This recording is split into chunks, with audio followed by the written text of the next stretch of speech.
Good afternoon, everybody, and welcome to our LHC Reach Out.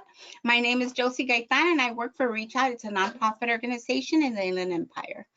I want to welcome everybody for being here with us. Our webinar today is going to be in English, and we'll be translating it into Spanish. If anybody needs any translation, we'll put in the phone number, and you can call in.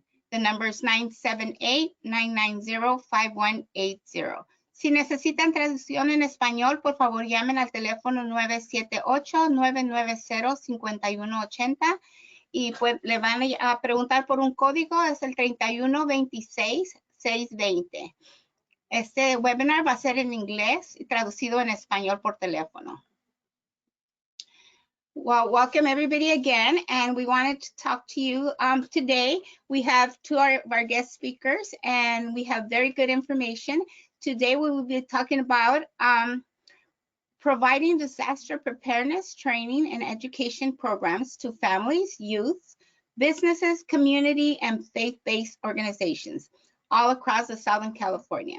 We also have our other guest is going to talk about how to enroll into your Medi-Cal and Covered California programs, and she will give us all the information we need. So right now, we are joining us today is Deborah Williams, CEO, Building Resistance Communities, Alexandra Bravo, Manager, Community Engaged Molina Healthcare of California. They are here today to show us everything they're doing and everything that we need to know to help ourselves.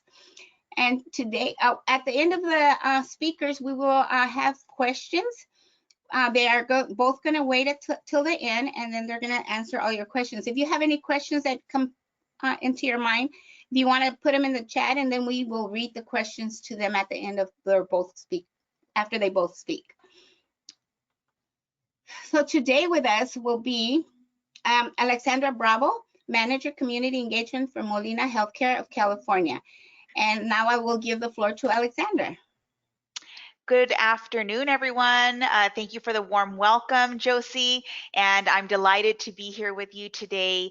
I wanted to take a few minutes just to share with you an initiative that's taking place between Molina and IEHP. This is a healthcare initiative where we are reaching out to the community and letting them know if they have any questions concerning Medi-Cal, Covered California, or Medicare, to call a toll-free number, which is 1-866, the letter U, the number 2, apply.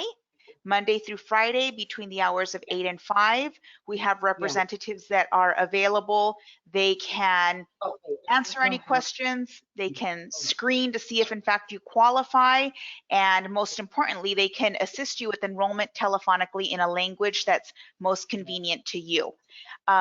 One thing that I would like to share is that there was an announcement that went out with Covered California, and open enrollment has been extended through May 15th. So for those of you that want to see if in fact you qualify for these programs, again, I encourage you to call 1-866, the letter U, the number 2, apply. One thing that I would like to share with you is since the pandemic has taken place, there's over 100,000 individuals here in the Inland Empire that qualify for these programs, but they're just not applying. And so that's where each of you come in. And the ask is, if you know anyone, if you have a neighbor, if you have a family member, or someone that, you know, just needs some help, we're here to assist. Again, 1-866, the letter U, the number 2, apply, and we're happy to help you. Thank you. Thank you, Alex. That was very good information. And we will send out the flyers to everybody in our list. And if anybody has any questions or any issues, please give us a call or email me, and then I will give you guys Alexandra's information. Thank you very much. And you are going to wait for us till the end, and then if we have any questions, we can just answer them all together. Of course. Thank you for all the good information you gave us. So now welcoming our second speaker is Deborah Williams, the CEO of Building Resilience Communities. Deborah, now I will welcome you and give you the floor. Okay, well, good. I think it's, yeah, good afternoon, everyone. Yes. It's 12 o'clock already. So I am excited to be here. Thank you so much, Josie, for inviting me to share what we are doing. So everyone, please bear with me. This is, I think, my first time on GoToWebinar. So let me see if we can figure out. Josie, what do I need to do to get the screen so I can share my PowerPoint? Okay, Jesus is going to turn it over. Did you send Jesus a PowerPoint? I did not. Okay, just put the Deborah, PowerPoint on, and then I'm Jesus gonna will give you help you. access to present. Okay, Okay, you should have received it. great. So do you see my PowerPoint? Yes. Yes. All right. Fantastic. Well, again, thank you all for being here today. This is an exciting opportunity for me. Anytime we can share what we are doing related to disaster preparedness, I think is just so important. So I am going to share information about our organization and what we're doing. And as Josie said, please, if you have questions, I will make sure that I'm here at the end so that I can answer them, because it's not so much about building resilient communities, or BRC as we call it, but it's more about what you need and to know. So I'm going to share some general information, and then I'll answer any questions that you have. So I'm actually the founder and the CEO of Building Resilient Communities. And like all of you, I'm sure we have been doing some pretty deep thinking, because so many things changed in 2020 because of COVID and all the other things that have been happening in the world. So we started looking at not only what do we do, but why are we doing it? And we realized that it wasn't enough for us to be out in the community and provide the programs that we do, the training and all the other things that we do, but it was really important for us to understand how are we impacting our world in a longer range plan. And so we started looking at what are the systemic issues that are out there that are actually impacting the types of disasters, the length of disasters, people's ability to be prepared for those disasters, and really to respond and recover quickly, and just be more resilient. And so the three areas that we have landed on right now as high priorities are climate change, systemic racism, and poverty. And as you can see on the slide, those are our reasons for doing that, because climate change, regardless of where you fall on why it's happening, it's causing more and bigger disasters. And systemic racism, regardless of the politics or how people feel about that, whether it's real or not, there are communities that have a lack of resources or services when a disaster happens, or even being able to get prepared for a disaster, and they're not even at the table when all the programs and services and funding is happening related to disasters. And then the last one that we felt was really, really important is poverty. And of course, the other two are also impacting who may be in poverty. So people not having the finances. We hear so much that I can't get the training, or I can't get emergency supplies because I can't afford them. And then things, the cultural and mindset that of different groups of people and their living conditions. And so we said we can no longer just look at, you know, are we doing training to help people get prepared, or do they have what they need, or, you know, are we passing out information?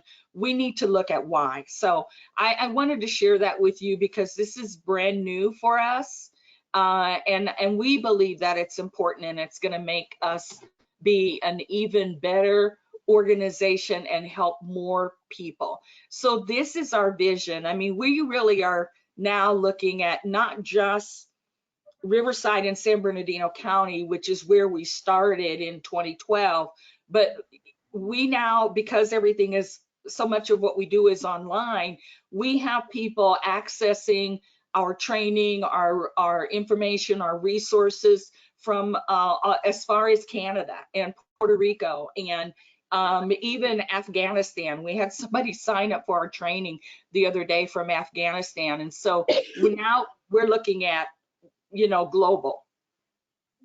And how do we're looking at a world of communities where that people are filled with hope, that they can overcome adverse conditions, and that they are prepared for disasters, and that they can recover. So that's our vision. That's our long range. We know it's aspirational, but hey, if you don't have a vision and a plan to get there, then, you know, you'll never get there. So our mission, which is much more concrete, is how do we reach our vision? And that's to equip communities with the resources, the training and education, everything that they need to overcome those disasters. And these three groups are the main groups that we actually work with. You might think, well, why government? But so many times we are finding that we sort of act as interpreters.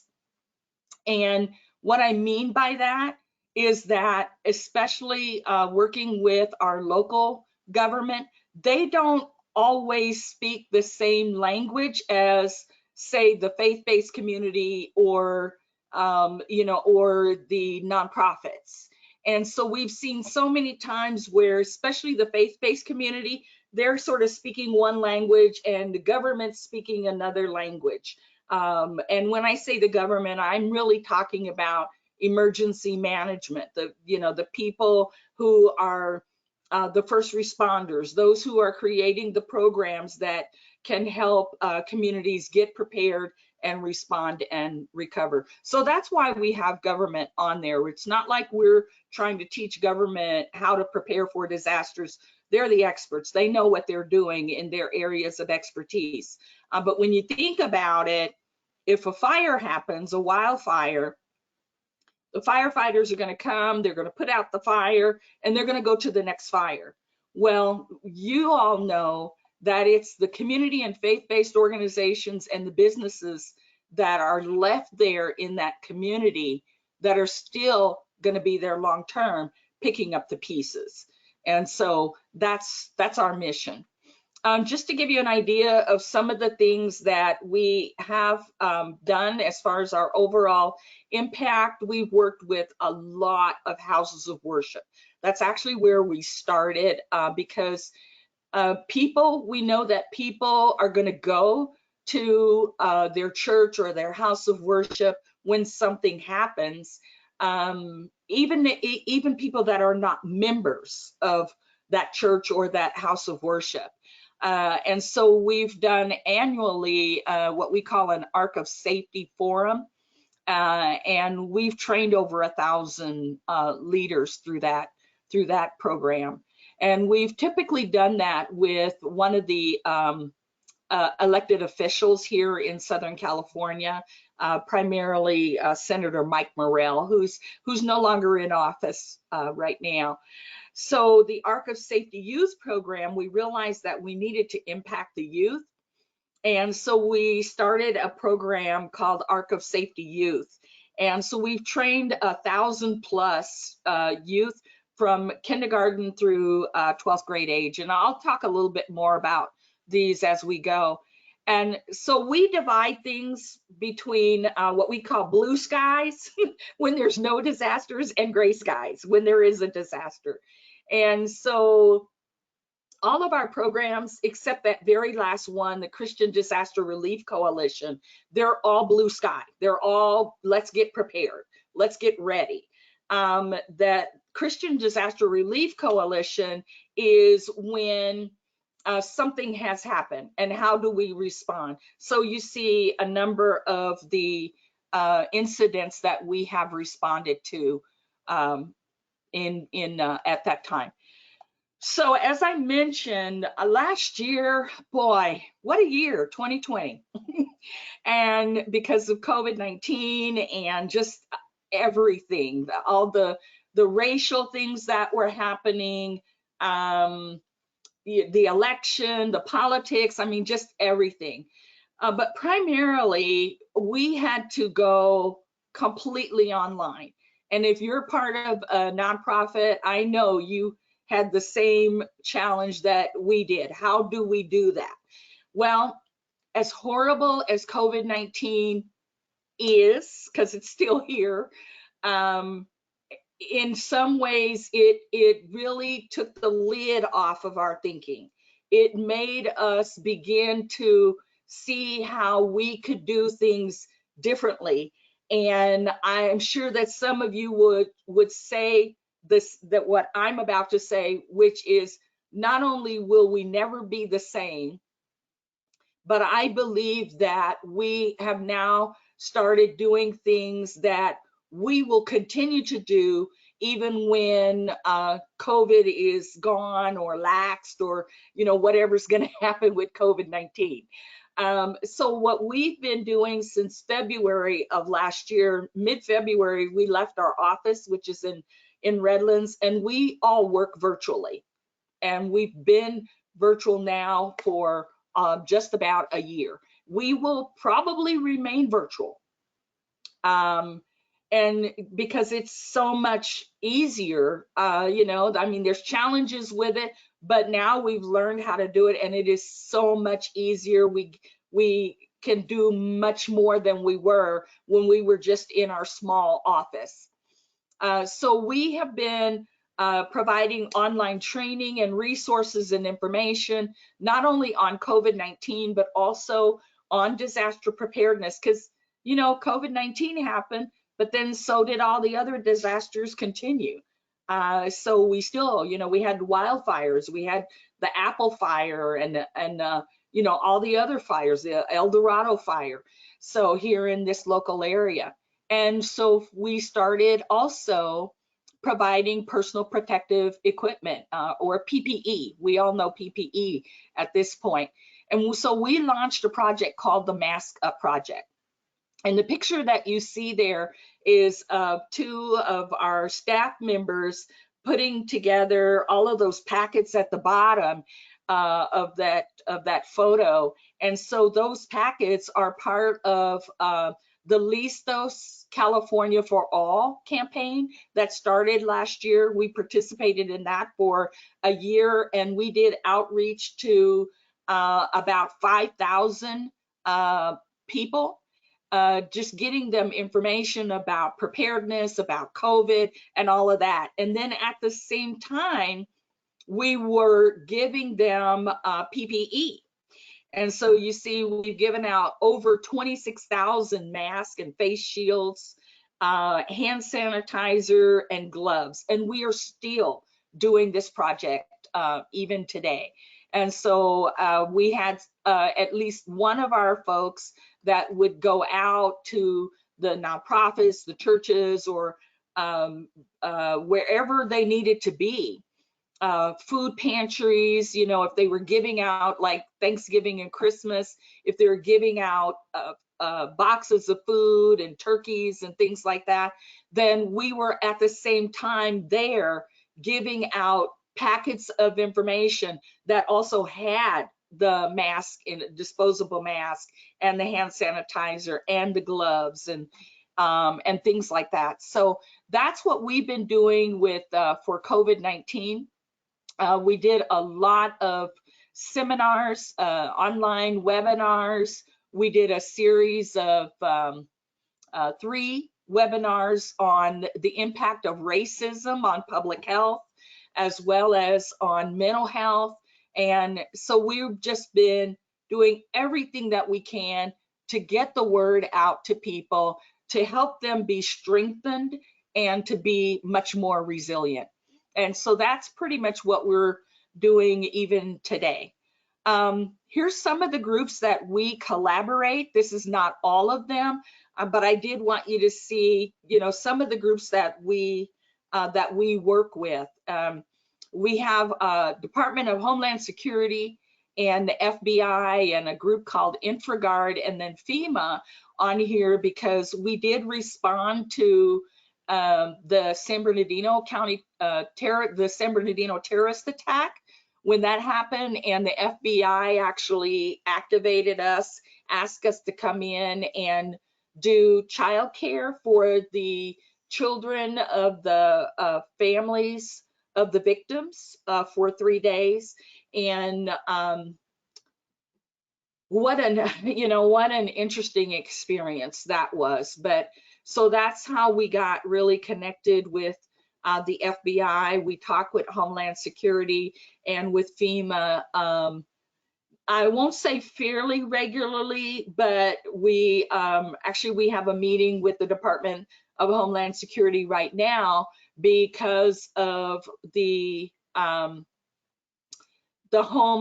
homegrown terrorist movement that is increasing, and so we'll be talking with them more about that. So that's just some of the groups that we work with, and I'll let you ask questions about any of them that you're interested in. So we take a whole community approach, and this is what we mean by whole community, and this is national. This is everybody right now that's a nonprofit that's doing anything should be really looking at whole community approach and everybody coming together and collaborating.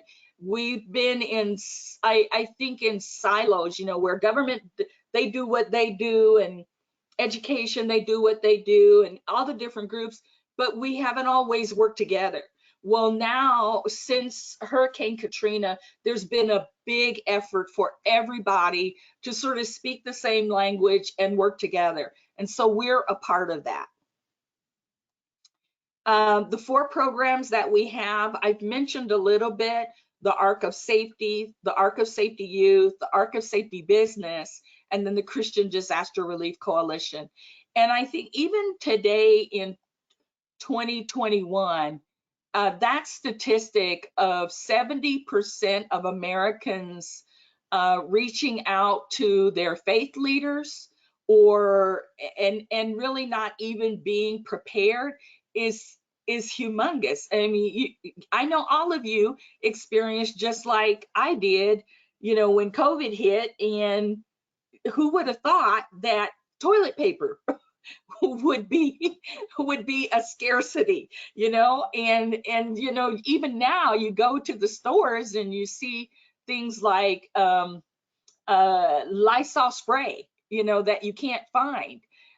People are still not prepared for disasters. And if there's any call to action that I can say to you today, I would say, please get prepared, even beyond what you have done. I know everybody's stocking up toilet paper and, Lysol spray and all, those kinds of things, but it's more than that. I don't like to try to scare people, so I hope that that's not what I'm going to do when I say this, but I will tell you that we believe strongly that COVID-19 is really kind of a dress rehearsal for if the San Andreas fault shook. But the big difference is that with COVID-19, the stores are still open. You can still go to the stores. When San Andreas or something like it hits, the stores may all be damaged to the point where you can't go there. And so I encourage you, please, please, please get prepared for a disaster. So the Ark of Safety program, that's where we work with the houses of worship and the community-based organizations or the nonprofits, and then the families that they serve. And our whole goal there is to get the houses of worship and the nonprofits prepared so that when people come, when the disaster strikes, and when people come, they are ready to help. They're not concerned about their families because they're prepared, their facilities are prepared, and then people can come because they're going to come. It's automatic. And so a lot of the training that we do is related to that. And so you can see here, we have a series or a workshop that we call how to start an emergency preparedness ministry, primarily for the churches. We have something similar for the nonprofits that we call strengthening your agency's disaster resilience. But we spend a lot of time trying to help the churches and the houses of worship and help them set up their teams and get emergency supplies, do evacuation planning. I mean, just all kinds of things that we do with them.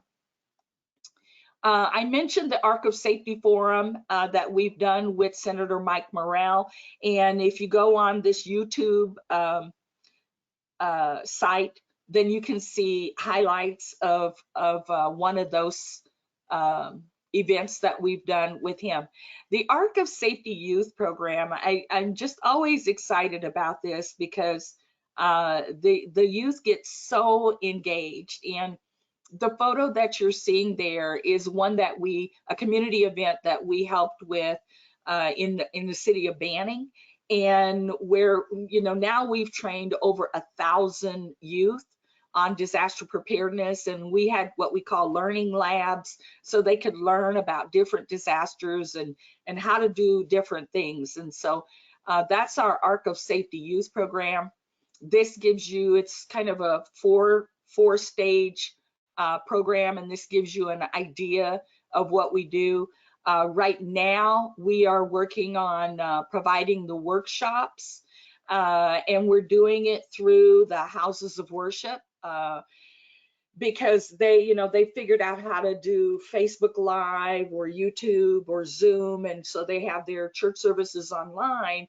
But so many of them were saying, but we don't know what to do with the youth. How do we keep the youth engaged during this time where we can't, really be in the building and have regular kinds of services? So we created, we took our workshops, our preparedness workshops, and we linked them with some of the Bible stories. And so now they can do 10-minute lessons on whatever platform they use, where the youth and their parents can come on and they can learn a Bible story, and then they can connect that Bible story with some sort of a disaster. So if you know the story of Noah and the ark, they can talk about Noah and the ark, but then they can talk about, well, wait a minute, that's a flood. What if you had a flood? And what would you do? What is a flood? And how do you prepare for a flood? And how do you respond? What are things you should do and shouldn't do? So we're doing that, and that's primarily for ages 4 through 8. And it's, because we can't do the full-blown program because we can't do things live right now so that we're safe. Last year, let's see, from 2018 to 2019, we did a really wonderful program out at Torres Martinez, where reservation out in Thermal, where we did all of our workshops, and we had a community event out there for all of their youth.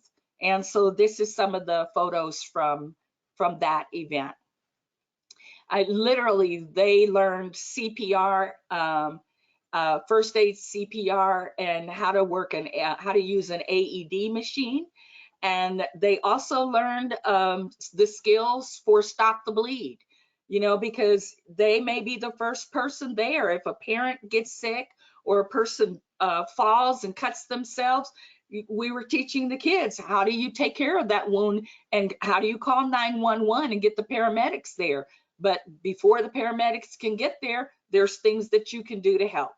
And so that was for middle school and high school out at the reservation. This is the Christian Disaster Relief Coalition. That's our last program. And essentially what we do is we vet the volunteers from the different churches that are part of this particular program. So we do background checks on them and everything.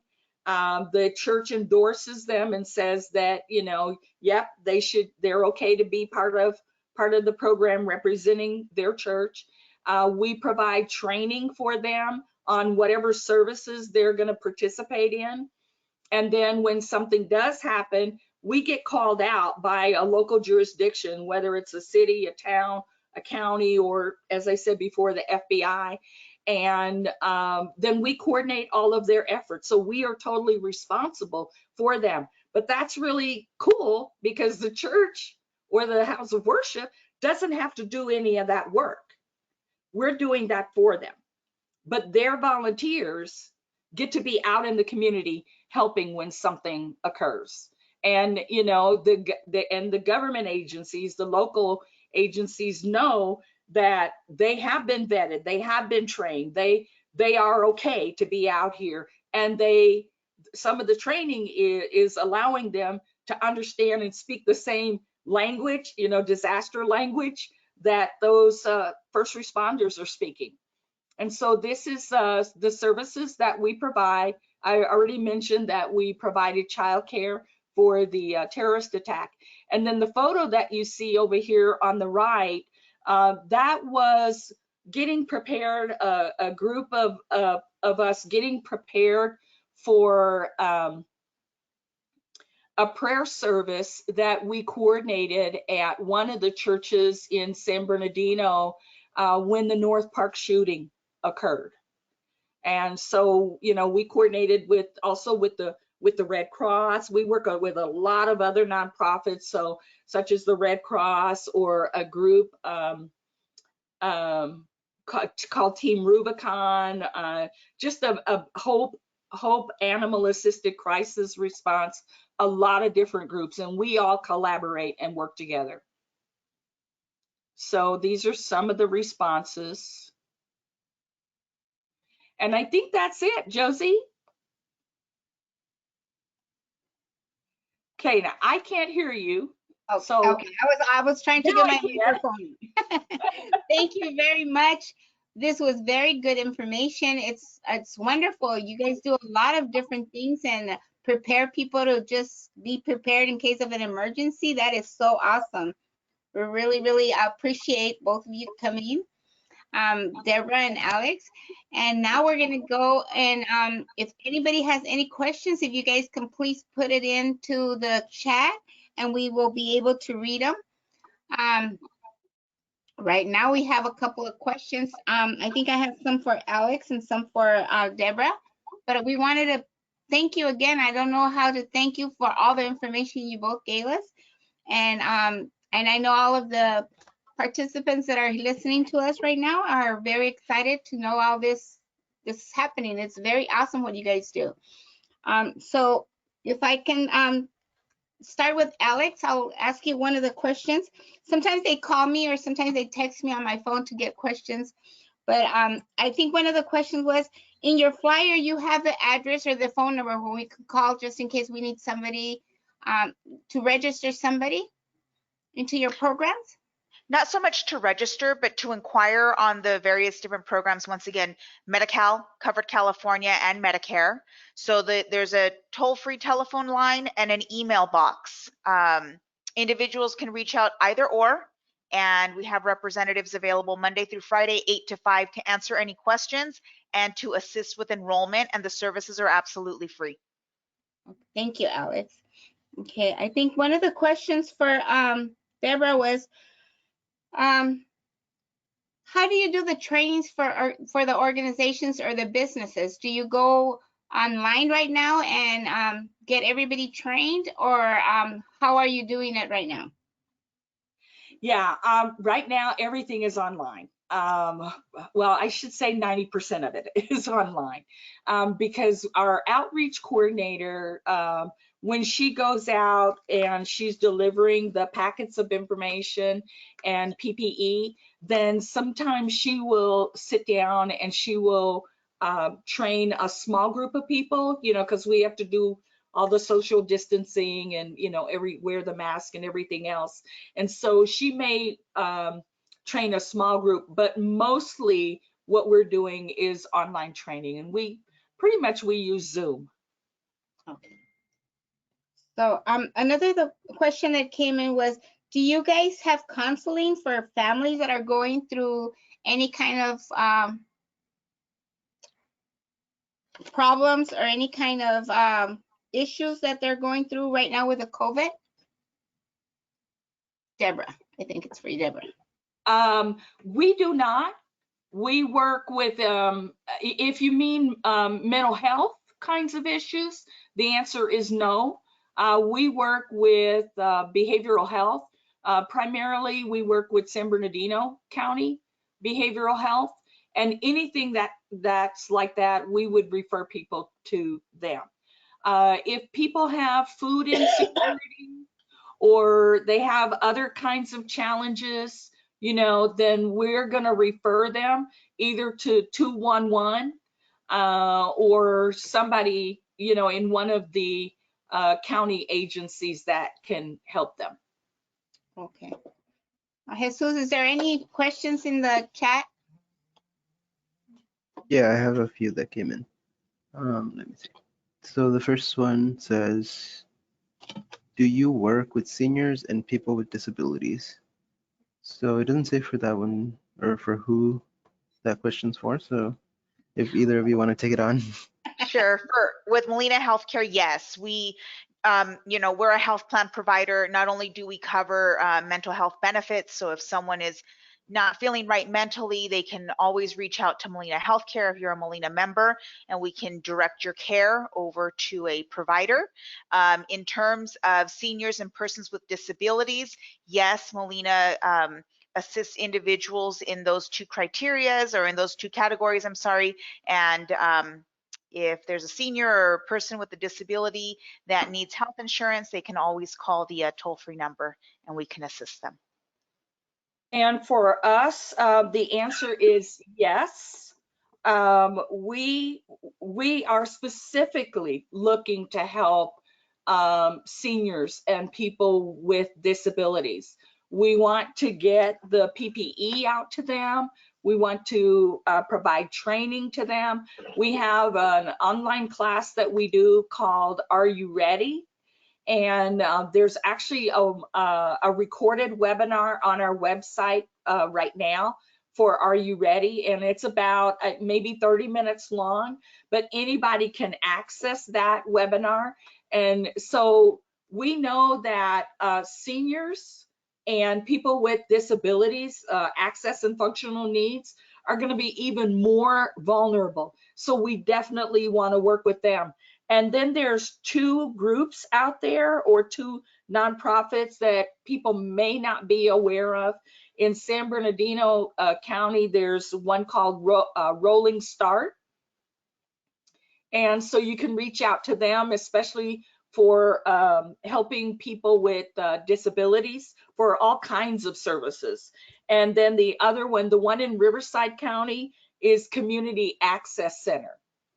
And they both are primarily targeting or working with people with disabilities. So we coordinate our efforts with them as well.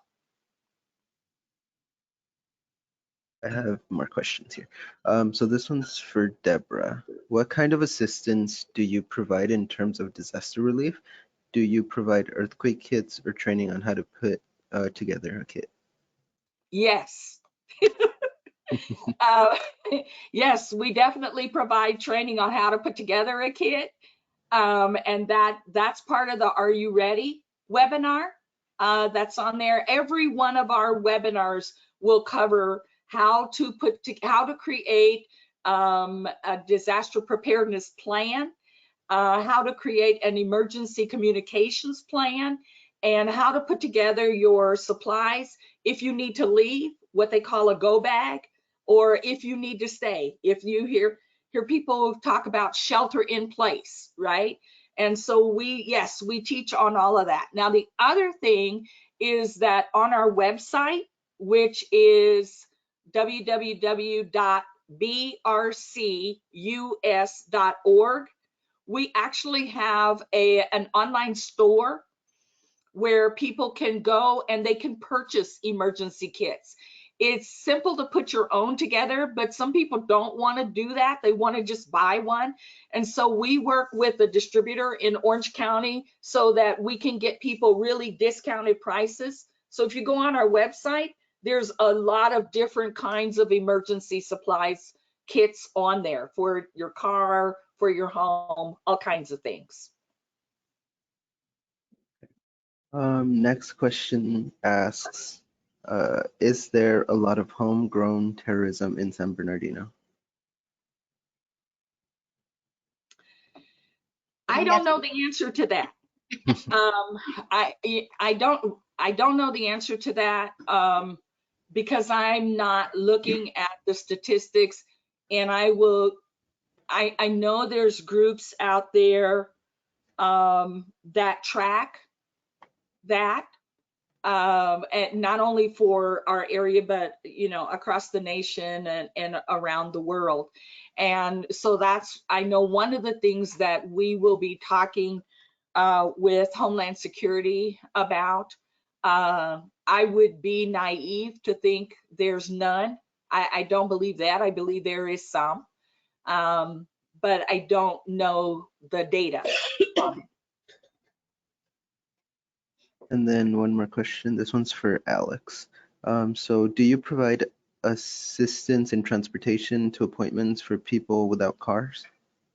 Yes, so if you're a Molina member with any of the 3 programs, once again, Medi-Cal, Covered California, or Medicare, transportation is available for medical type appointments. So if you need to go to the laboratory, you have an appointment with your doctor, dental appointment, that is something that you can coordinate directly with the health plan, and it's absolutely free. And those are all my questions, Josie.